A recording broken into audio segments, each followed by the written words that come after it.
এই ডলারের উপর যে অতিরিক্ত চাপ পড়ছে এবং দেশীয় শিল্প একই সাথে যাতে উৎসাহিত হয়, কারণ এদের কম্পিটিটিভ ইন্ডাস্ট্রি দেশে আছে। এসব পণ্যের উপর আরোপ করা অতিরিক্ত শুল্ক সব সময়ের জন্য বহাল থাকবে কিনা সে বিষয়ে পরে সিদ্ধান্ত হবে বলে জানিয়েছেন বাণিজ্য সচিব।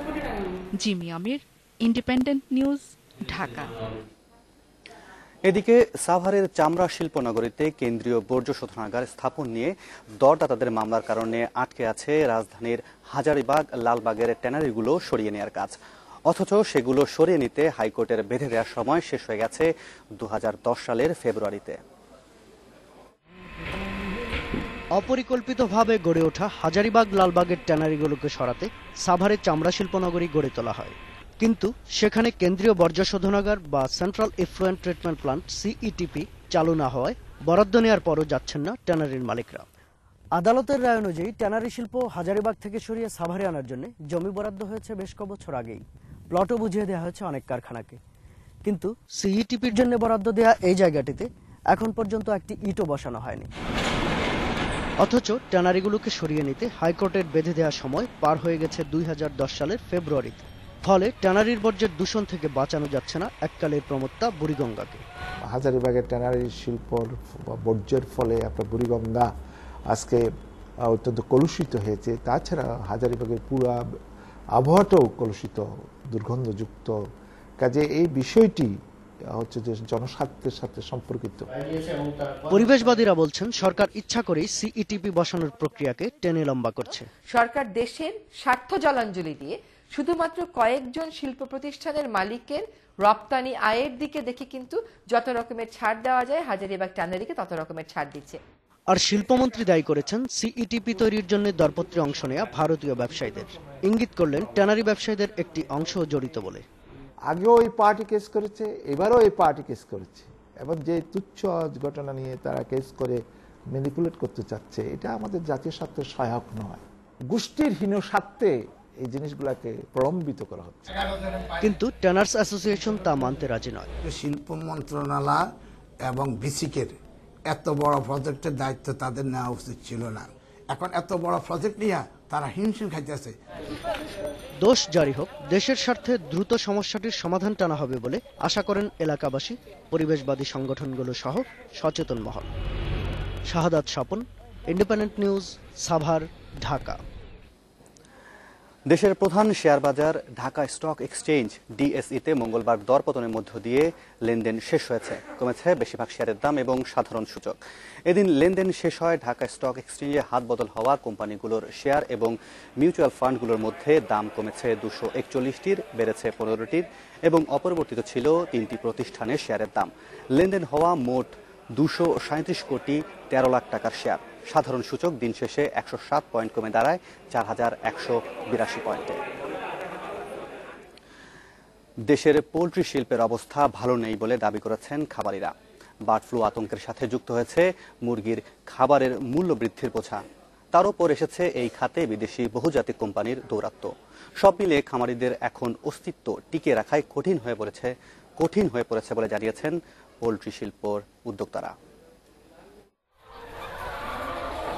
দেশে পোল্ট্রি শিল্পের বিপ্লব শুরু হয় 90 দশকের প্রথম দিকে। দেখতে দেখতে এই শিল্প ব্যাপক প্রসার লাভ করে, কিন্তু সাফল্য ধরে রাখা যায়নি বেশি দিন। এ খাতে প্রথম বাধা আসে 2004 সালে বার্ড ফ্লুর কারণে। সেই থেকে একের পর এক প্রতিবন্ধকতা এই শিল্পকে অনিশ্চয়তার মুখে এনে ফেলেছে।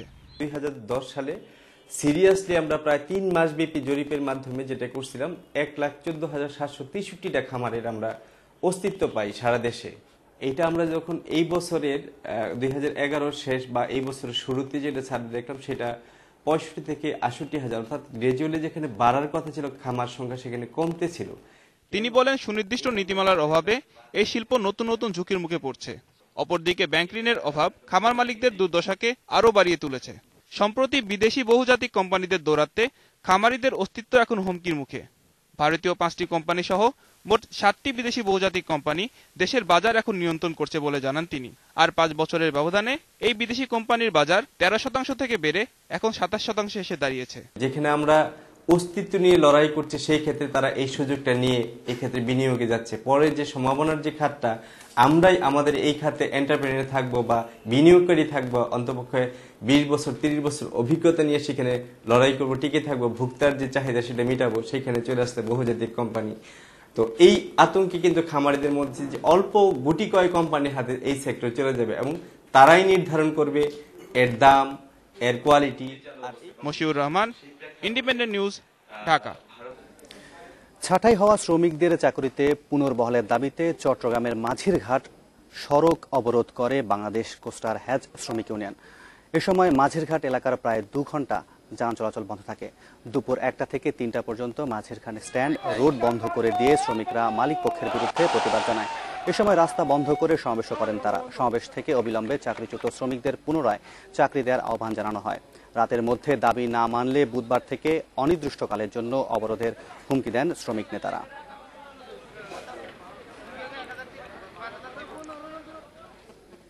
এই ছিল এখনকার ব্যবসা বাণিজ্যের আয়োজনে। এবার খেলাধুলার খবর জানবো আসানুর রহমানের কাছ থেকে। শাওন, অবশেষে রাজশাহী তো দুরন্ত হয়ে উঠলো, প্রথম জয় পেল তারা সিলেটের কাছে। আমি আসলে এই প্রশ্নটার উত্তর দেওয়ার জন্য তৈরি ছিলাম। কিছুক্ষণ ধরেই মহুয়ার সঙ্গে কথা হচ্ছিল শেষ বিরতিতে যে রাজশাহী এবং সিলেট কবে জিতবে অথবা কখন জিতবে। শেষ পর্যন্ত রাজশাহী কিন্তু জিতল। তো রাজশাহী বা সিলেট কারো একটা জয় মোটামুটি নির্ধারিত ছিল, দুটোই ভিতরে খেলা। কেন জানি না রাজশাহীর দলটা আসলে অতটা হয়তো প্রমিজিং হয়নি যেটা আসলে দরকার ছিল। হ্যাঁ, তবে একটা বিষয় একদমই নিশ্চিত করে বলা যায় যে ক্রিস গেইল কিন্তু টুর্নামেন্টের প্রথম ম্যাচ থেকেই প্রচন্ড দুরন্ত হয়ে আছে। আমি জানি না, আমি আসলে এই মুহূর্তের খবর ঠিক বলতে পারছি না। তবে বিরতির পর এসে জানাবো যে ক্রিস গেইল কি তাণ্ডব চালাচ্ছেন আজকে ঢাকার সঙ্গে। আজকে আবারও ছোট্ট একটা বিরতি নেব, বিরতির পর ফিরে এসে জানাবো বিপিএল সহ খেলাধুলার আরো বেশ কিছু খবর। অ্যাডিলেইডে সিরিজের পঞ্চম ম্যাচে শ্রীলঙ্কার সাথে রোমাঞ্চকর টাই করল ভারত।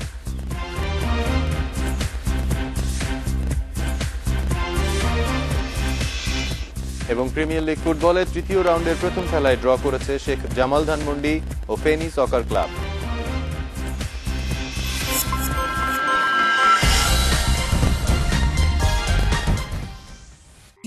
লম্বা ঘটনা, ফোন দিও।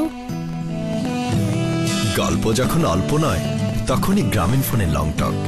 যে কোনো গ্রামীণ ফোন নম্বরে টানা 30 মিনিট কথা বলুন মাত্র 7.5 টাকায়। অফারটি পেতে স্টার্ট স্পেস এলটি লিখে পাঠিয়ে দিন 9999 নম্বরে। কাছে থাকুন গ্রামীণ ফোন।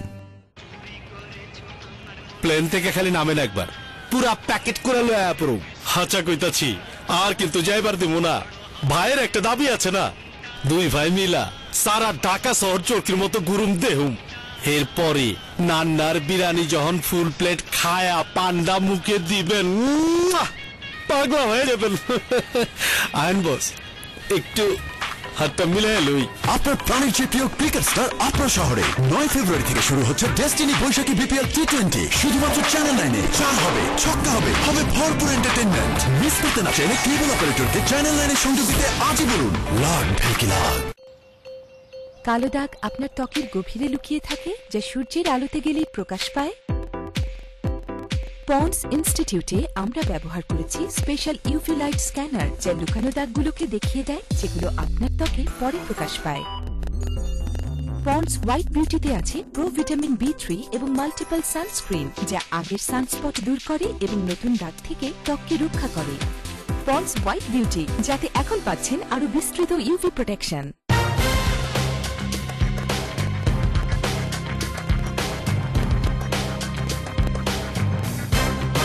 যত খেলা সৌজন্যে ঢাকা গ্ল্যাডিয়েটর্স।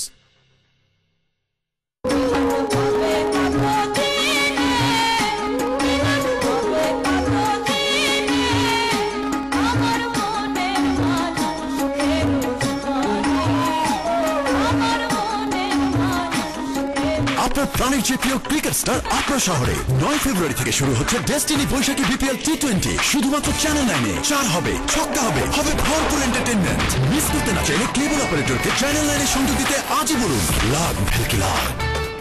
লোকে বলে সংযোগই সমৃদ্ধি চাবিকাঠি, কথাটা ভুল নয়। আর সংযোগের ক্ষেত্রে আমার আস্থা আনোয়ার গ্রুপের A1 UPVC ফিটিং। ফরাসি প্রযুক্তিতে তৈরি আনোয়ার গ্রুপের A1 UPVC ফিটিংস এখন বিদেশে রপ্তানি হচ্ছে। একজন ইঞ্জিনিয়ার হিসেবে আমার বুকটা গর্বে ভরে ওঠে যখন দেখি আমার দেশের ফিটিংস বিদেশে সুনাম কুড়াচ্ছে। আনোয়ার গ্রুপের A1 UPVC ফিটিংস বিশ্ববাজারে বাংলাদেশের নতুন গর্ব।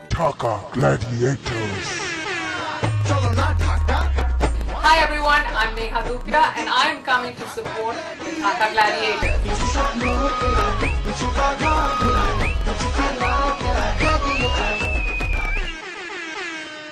8 out of 10 women have perfect hair. Who believes that? At Dove, we understand different hair needs, different solutions. Like last year, I overdid it with styling, and that left my curls really rough. Like what happened to my curls? Then a friend recommended Dove. New Dove Dryness Care with Micro Moisture Serum. Now my curls feel like they're supposed to. Soft. Samia recommends Dove. What about you? Now, with Dove Shampoo, get a conditioner free. Plane থেকে খালি নামেন একবার, পুরা packet করে লয়া পড়ুম। হাঁচা কইতাছি, আর কিন্তু যাইবার দিব না। ভাইয়ের একটা দাবি আছে না, দুই ভাই মিলা সারা ঢাকা শহর চরকির মতো গুরুম দেহুম। এরপরে নান্নার বিরিয়ানি যখন ফুল প্লেট খায়া পান্ডা মুখে দিবেন, পাগলা হয়ে যাবেন। আইন বস, একটু হাতটা মিলাই লই। আপনার প্রাণের যে প্রিয় ক্রিকেট স্টার আপনার শহরে 9 ফেব্রুয়ারি থেকে শুরু হচ্ছে ডেস্টিনি বৈশাখী বিপিএল টি20। শুধুমাত্র চ্যানেল 9-এ 4 হবে, ছক্কা হবে, হবে ভরপুর এন্টারটেইনমেন্ট। মিস করতে না চাইলে কেবল অপারেটরকে চ্যানেল 9-এ সংযোগ দিতে আজই বলুন লাগ ভেকি লাগ।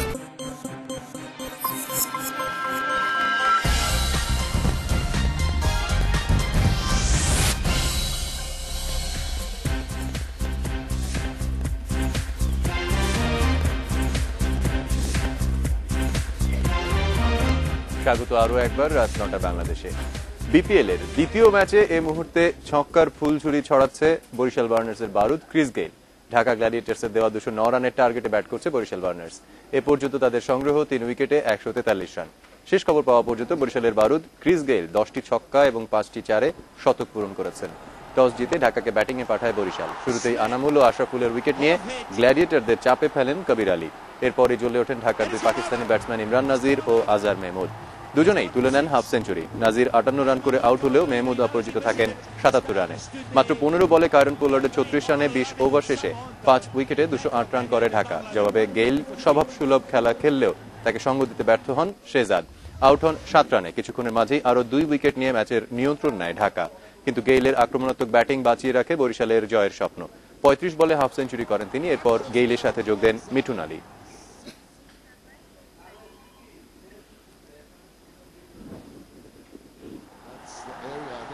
এদিকে সিলেট রয়্যালসকে 16 রানে হারিয়ে টুর্নামেন্টে প্রথম জয়ের দেখা পেল দুরন্ত রাজশাহী। 172 রানের টার্গেটে ব্যাট করতে নেমে 4 উইকেট হারিয়ে 155 রান করে সিলেট। দুটি করে ম্যাচ খেলা হয়ে গেলেও জয়ের দেখা পায়নি রাজশাহী বা সিলেট। তবে এ ম্যাচে একদল তো জিতবেই। টস জিতে ব্যাটিং এ নেমে শুরুতেই খেই হারিয়ে ফেলে দুরন্ত রাজশাহী। দলীয় 25 রানেই ফিরে যান মিজানুর আর জুনায়েদ সিদ্দিক। দুরন্ত রাজশাহীর উইকেট হারানোর দুরন্তপনার রাশটা টেনে ধরেন মার্লন স্যামুয়েলস আর অধিনায়ক মুশফিকুর রহিম। 56 রানের জুটিতে ভাঙন ধরান নাইম ইসলাম। মুশফিক ফেরেন 33 রান। 72 রানে মার্লন স্যামুয়েলসের তাণ্ডব থামিয়ে কাপালি পর্বের শুরু। দুরন্ত রাজশাহীর লেজ গোটানোর কাজটা সারেন আর 2 উইকেট। তবে ততক্ষণে দলকে 150 কোটা পার করান রাজশাহী। শেষমেশ 171 রানে থামে রাজশাহীর ইনিংস।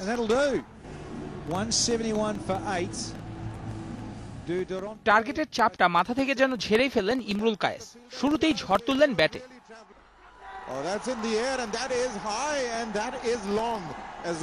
তবে এগোতে পারলেন না বেশি দূর। 22 রান করে স্যামুয়েলসের বলে ফুরিয়ে গেলেন ইমরুল।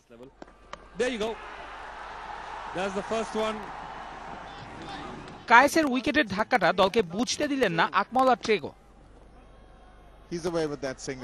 তবে দলের হাল ধরতে গিয়ে রানের গতিতে ভাটা পড়ল বেশ খানিকটা। 37 রান করে সাকলাইন সজীবের শিকার হন পিটার ট্রেগো। ভাঙে 71 রানের জুটি। 56 করে থেমে যান আকমল।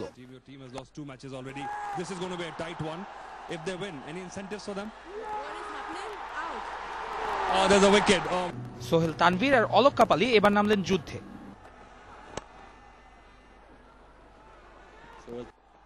কাপালিকে ফিরতে হলো ফাওয়াদ আলমের চমকে দেওয়া এক ক্যাচ। উইকেট হাতে রেখেও জয়টা হাতছাড়াই করতে হয় সিলেটকে।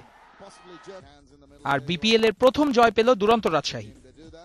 Mandeep Kharai, independent sports desk. Bangladesh premier লিগে চিটাগং কিংসের হয়ে খেলছেন শ্রীলঙ্কান কিংবদন্তি মুতাইয়া মুরলীধরন।